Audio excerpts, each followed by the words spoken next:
लोकतंत्र का महोत्सव यानी कि 2024 चुनाव। और इस चुनाव के साथ साथ हम बात करते हैं सीधे प्रादेशिक स्तर पर और एक नया उत्सव। जी हाँ, उत्सव में एक और उत्सव यदि सामाजिक दृष्टिकोण से देखें तो उस महोत्सव का नाम है भंगोरिया। जी हाँ, भंगोरिया महोत्सव अनुसूचित जनजाति के द्वारा मनाया जाने वाला फाल्गुन माह में ये उत्सव है भोंगरिया।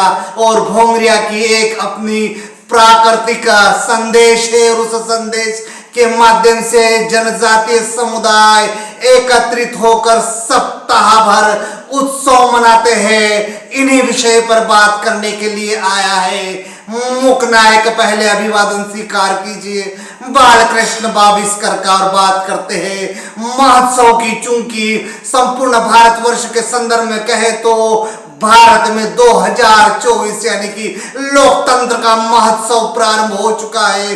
वही मध्य प्रदेश के आदिवासी के बहुलक क्षेत्र में कहे या भारत के ऐसे क्षेत्र जहां आदिवासी जनजाति के लोग निवास करते हैं, ये उनके लिए एक विशेष महोत्सव हुआ करता था।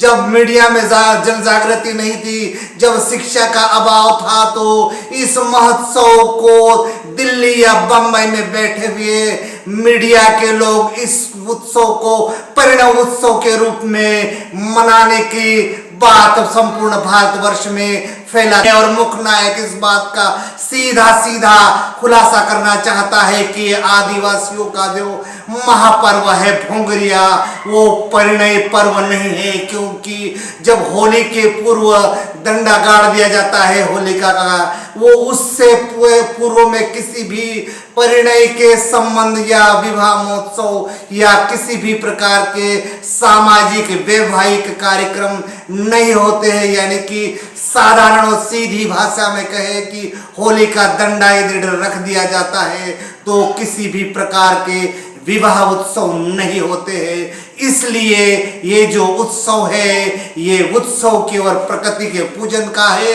आनंद का है। यदि किसानों की संदर्भ में बात करें, चूंकि आदिवासी जनजातीय विशेष जो लोग इस निवास करते हैं इस क्षेत्र में, वे किसान होते हैं। और किसान जब अपनी फसलों को खेतों से लाकर उन्हें खलिहानों में साफ करते हैं और उनसे खेती का जो उनका धन प्राप्त होता है, उनकी मेहनत आना जब प्राप्त होता है तो वो एक उत्सव मनाते हैं और उसी उत्सव को कहते हैं भोंगरिया महोत्सव। इसलिए इसको परिणय पर्व कहना अत्यंत गलत बात होगी। और इस त्योहार में जो आदिवासी जनजाति के लोग हैं वे अपनी मस्ती में मस्त होते हैं, प्रकृति की पूजा करते हैं, विभिन्न प्रकार के परिधान पहनते हैं। उनके पारंपरिक वेशभूषा निश्चित रूप से एक आकर्षण का कारण होती है। और उस उत्सव में जो भोंगरिया महोत्सव होता है उसमें एक बड़ी बात कहने जा रहा हूं कि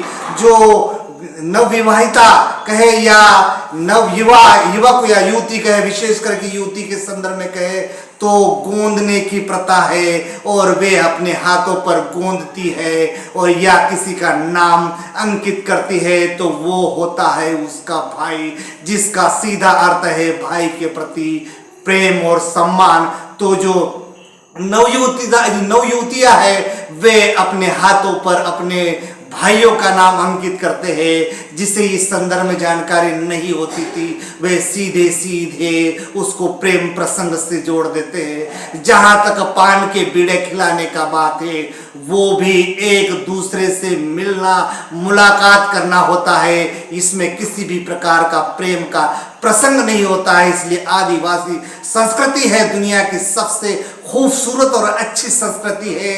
उनके जो विवाद होते हैं उनको बैठकर उनका समाधान करना, यानी कि प्रकृति के अनुरूप और ऐसा काम करना जो निश्चित रूप से किसी भी समस्या का सीधा सीधा सकारात्मक संदेश जाता हो। और उस समस्या को यदि निपटाना है तो वो अपने रीति रिवाज, संस्कृति, आचार विचार, रहन सहन, इन सब के आधार पर उनका अपना एक अलग उत्सव होता है। और इसी उत्सव में एक बात और आ जाती है, वो है लोकसभा चुनाव की। चूंकि इस बात से प्रसंग आ चुका है कि लोकसभा का जो चुनाव है उसमें जो प्रत्याशी घोषित हो चुके हैं, विशेष करके खरगोन लोकसभा के संदर्भ में कहे तो खरगोन लोकसभा से भारतीय जनता पार्टी से गजेंद्र सिंह पटेल और कांग्रेस से पोरलाल खड़ते मैदान में है, तो वे निश्चित रूप से भोंगरिया महोत्सव के साथ साथ जो जंगे मैदान में उतरने वाले हैं लोकतंत्र के महायुद्ध में, उसका भी वे सदुपयोग करेंगे।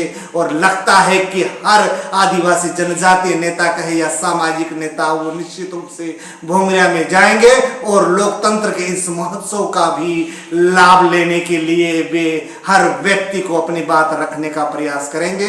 क्योंकि आज का जो एपिसोड है वो केवल भोंगरिया की सच्चाई बताना है और केवल इस बात पर अंकित करना चाहता हूं कि भोंगरिया महोत्सव एक आनंद का महोत्सव है। तो आइए इस आनंद के महोत्सव में आप भी शामिल हो जाए। मुख्य नायक एक महायोद्धा के सारे दर्शक और आप सभी को भोंगरिया महोत्सव की हार्दिक शुभकामनाएं। नमस्कार।